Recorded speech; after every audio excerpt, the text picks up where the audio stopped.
I comforted her for about 10 minutes before I talked to that stupid cop. And he's like, this is an overdose. I said, no, it isn't. I was like, Greg was here. Police wouldn't call the deaths suspicious until months after the fact. But on the February afternoon when Martha Agnew was found dead, her family knew better. I was like, he did this. It's Greg Agnew. And a beautiful redheaded cop came up. And she heard me saying that. And she asked, and she went in and she was out within 2 seconds and said, who's that in there? I said, that's Martha Agnew, Martha Waters. It's a red-haired officer that knew of his past and sealed everything, and then we just waited. This is Michigan Crime Stories.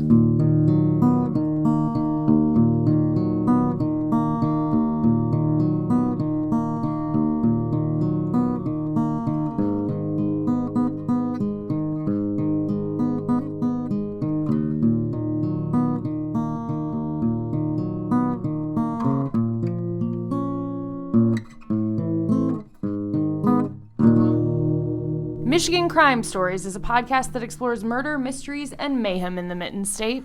Criminal behavior has always enthralled us. It's when societies determine what is and isn't allowed. We assume heinous crimes are committed by monsters, individuals we dehumanize in an effort to make sense of their deeds. Their victims sometimes seem distant, just faded names in a passing headline.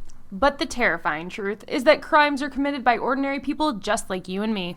And many of those crimes happen right in our own backyard. My name is Darcy Moran. And this is John Counts. We're reporters for MLive.com and your hosts for Michigan Crime Stories. This episode is part 3 of a multi-part special on MLive's investigation into the disappearance of Tammy Niver and the death of Martha Agnew, as told by host and reporter on the story, Darcy Moran.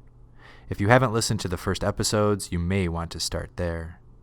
We left off discussing Gregory Agnew, the suspect in the 1993 disappearance of his ex-girlfriend Tammy Niver. This episode will look into the death of Martha Agnew, his wife. This episode is titled, Until Death Do Us Part.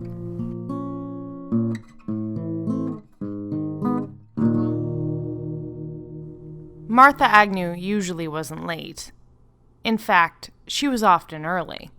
That's why her daughter, Kristen McGeorge, got up a few hours in advance of her mom's slated arrival to pick up her grandson at 11 a.m., February 17th, 2018.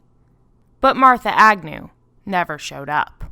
Here's Kristen McGeorge with her sister, Michelle Singh. There's something wrong with Mom. There's something wrong. Like, I need to go check on it. There's something wrong.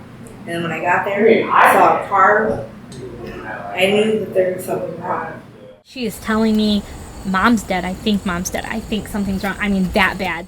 Growing up in the Ypsilanti area, Martha Agnew, then Martha Waters, was a protective big sister. That's according to her sisters, Donna Shaw and Sheila Sobolewski.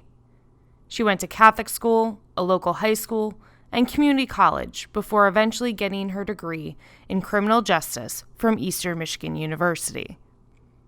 She wanted to work as a parole officer, but eventually went into marketing before becoming an SAT essay grader down the line. Like Tammy Niver, Martha was a young mom. She had her eldest child not long after graduation with her high school sweetheart, whom she briefly married. That's where the name McGeorge comes from. She was a devoted mom, bubbly and endlessly kind. She was known for her famous banana pudding and her ability to strike up a conversation anywhere she went. She accepted everybody. Accepted everyone. No matter what Didn't matter color, what they looked like, what they were wearing, how they talked. She was every one of our friends' moms. Yeah. I mean, all of our friends mom, "Hey, Mom." our friends lost a mom too. You know, we lost our mother, obviously, but she was a there. gem. She really was. And you don't,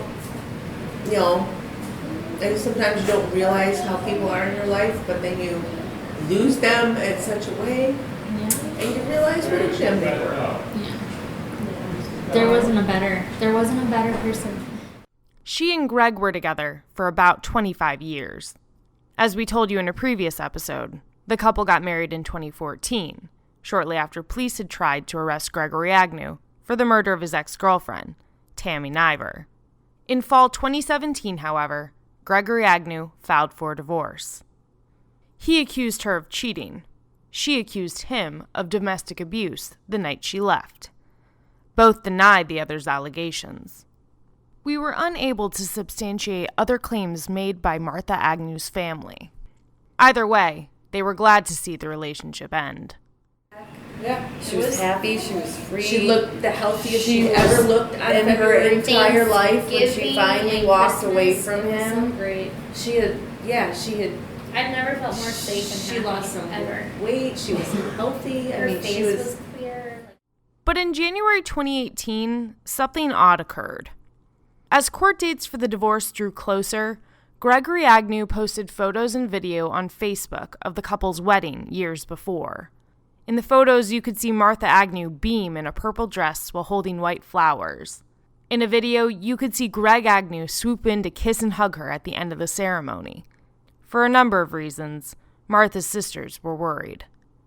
Greg Agnew had access to the home where Martha was living.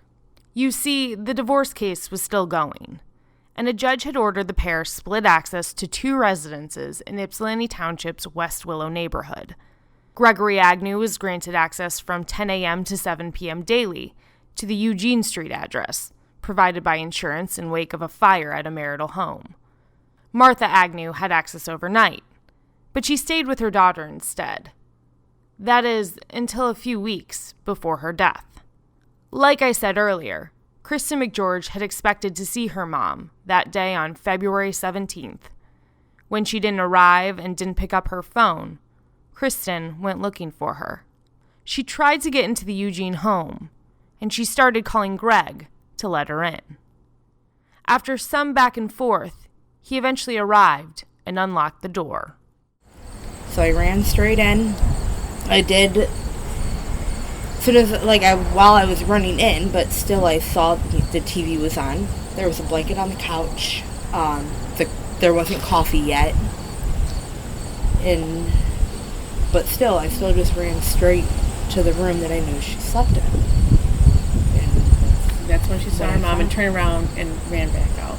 In that room, and then you got out of there. Yeah, I fell in the kitchen. And that's when I called her. Mm-hmm. And then that's when my dad grabbed me, and we both went outside. So he carried you out? No, he didn't carry me out. He grabbed me. Mm-hmm. He picked me up, and then we both went out. And then I was on the phone, 911. I was trying to call while I was walking out, and he got in his truck and left. Left her there with her mother's body. 49-year-old Martha Agnew was dead. Police were called about 1:45 p.m. that day. Family was called too. It's always there. It doesn't go away. It doesn't go away. The whole card, all I'm saying is my mom, my mom, my mom, my mom. I couldn't even talk to you. All I talked to was man. I talked to you and you were in shock, and you yelled, "No, no, Donna, no."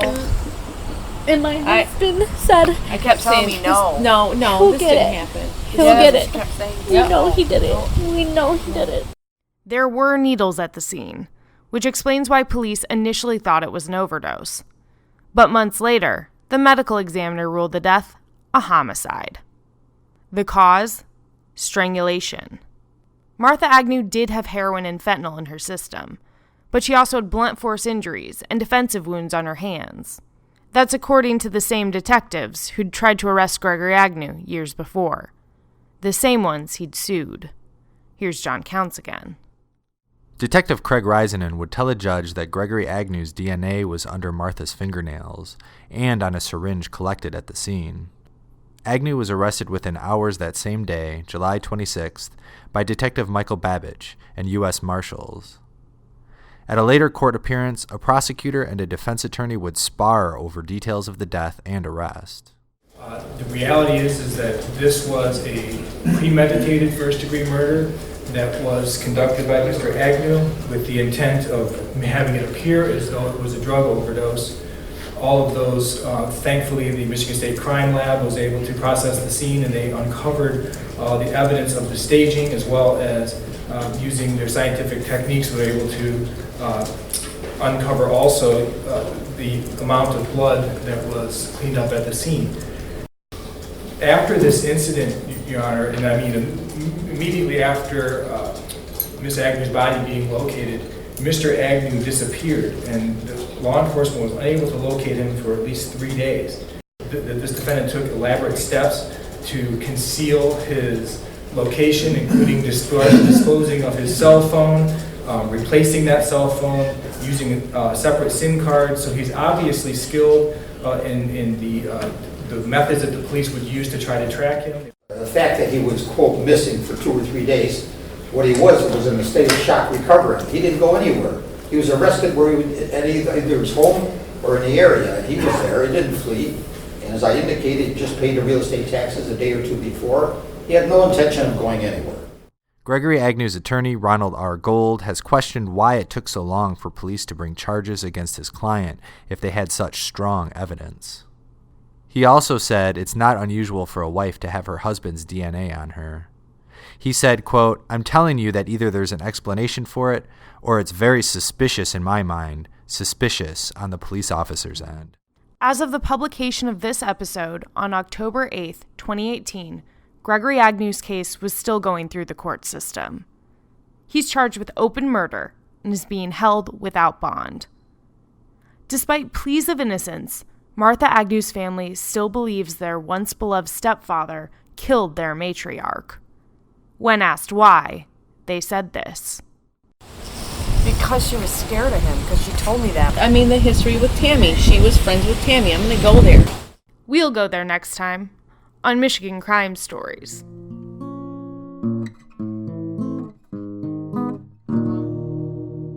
Hey there, this is John Counts with Michigan Crime Stories. I'm sitting here with Darcy Moran once again and regional editor Sarah Scott. How's everybody doing today?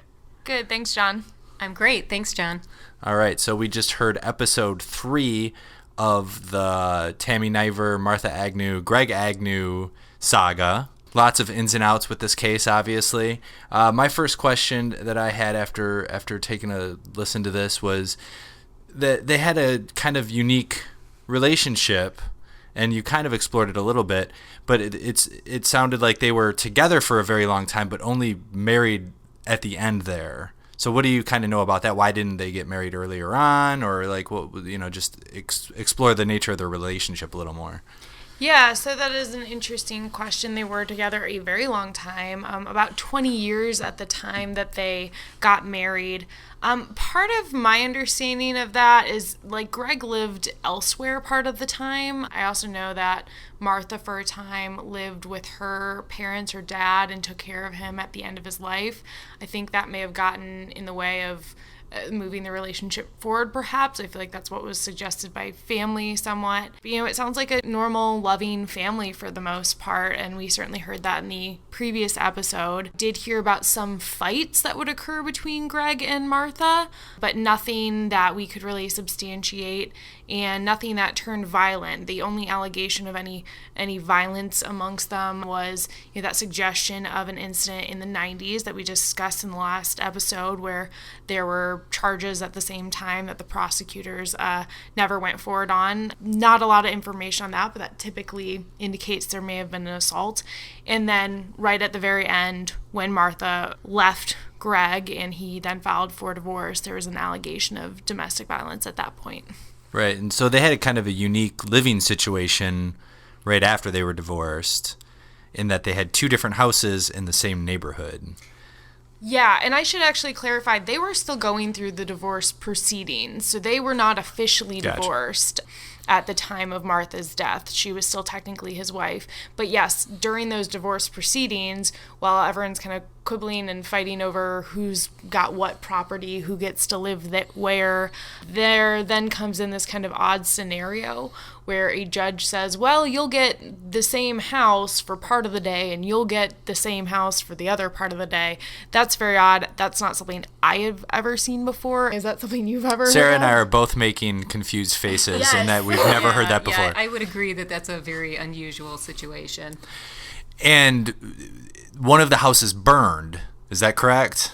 Yes. And what, do we know anything about the fire? I believe in the court records I've looked at, it was a suggestion that that was an electrical fire. And tell me a little bit about the the neighborhood where this happened. This is in Ypsi Township. This is West Willow, correct? Yes. So, for the people that don't know this area, don't know Ypsilanti Township, West Willow is a little neighborhood within Ypsilanti Township. It is just east of Ypsilanti proper, and it is kind of an interesting area, as John, you can speak to. We've covered a lot of crime there, have we not? We have. It's a high crime area of Ypsilanti Township. Yeah, I mean, maybe you can explain a little bit too, because you've covered that area even longer than I have. Yeah, I mean, I've been out there walking the streets, knocking on doors after at least 2 or 3 different homicides. There's a lot of drug-related activity in the neighborhood. They're kind of smaller houses, a lot of rentals in the area, a lot of abandoned houses, that kind of stuff. There's still some good people that live there. I've spoken with them plenty of times, but and actually some of our colleagues used to live there themselves. So right. we nothing against that area. There's great people that live there, but Sure. we certainly have covered our fair share of crime in that neighborhood, and it is not unusual to have deaths or suspicious situations or police activity there. That's just kind of the set the scene for where this body was found, right? Yeah. So, Darcy, I have a question for you. Yes. So we know that Martha and Tammy are connected through Greg Agnew. But do we have a sense for how well Martha and Tammy might have known each other? Well, spoiler alert, we are going to talk about that plenty in the last episode. I can confirm, and we said here at the end, that they did know each other, but just how much? Well, Greg Agnew certainly knew both of them, and we'll start there. I had the same question. Wow, great minds. And for the final question, where is this case as of, we're recording this today on October 4th. Yes. So where is Gregory Agnew in the criminal justice system today? Greg Agnew's case has been set and then rescheduled several times for a preliminary examination.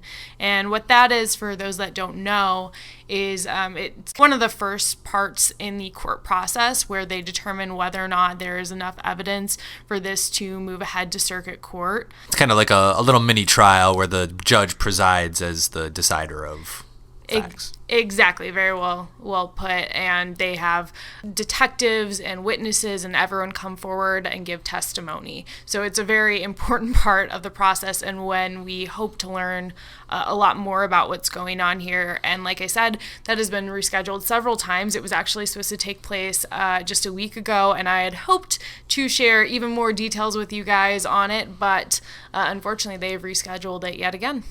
So just to kind of recap, he's been arrested. He's charged with just open murder. He's charged with open murder. He's charged with open murder, and they're still waiting to do the preliminary examination, which in a lot of cases they just kind of waive, and he'll go up to circuit court, but they could have witnesses testify at this preliminary examination. Yeah, exactly. Well, it'll be interesting to see what happens there. In the meantime, I actually, one more thing, if I could cut in. Go for it. Sorry to cut you off there. So one thing that was brought up to me, a question from the last episode, we talked a little bit in the Q&A session about FOIAs, but I wanted to break down really briefly what that is, because I believe we just used the term FOIA instead of the full name, Freedom of Information Act. And Sarah, why don't you tell us a little bit about what that is? Oh, well, we spend a lot of time with FOIAs, or Freedom of Information Act requests. And these are formal requests for public records, public documents. So we file a lot of FOIAs with police departments, with City Hall, various government bodies, and our goal really is to sort of, get at the specific details of crimes and kind of really help round out the story for our readers. well, it's certainly been a complex case, and we're going to continue to tell you the whole story about it in the next episode, which will be our final episode, right? Yes, our final episode for this season of Michigan Crime Stories. All right, well, I'll cap it off and say goodbye. Yes, thank you, and thanks, Sarah. You're welcome. Thank you. All right, until next time.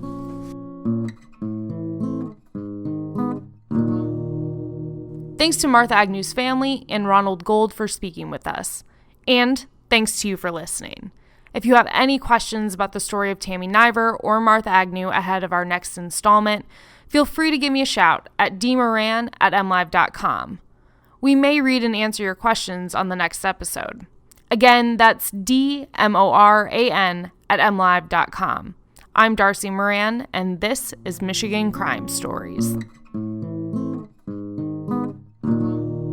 Next, on the season finale of Michigan Crime Stories. It was our dad's car that Martha was borrowing that was found at the scene. The police came to our house that morning, and they knocked on the door. Stay tuned.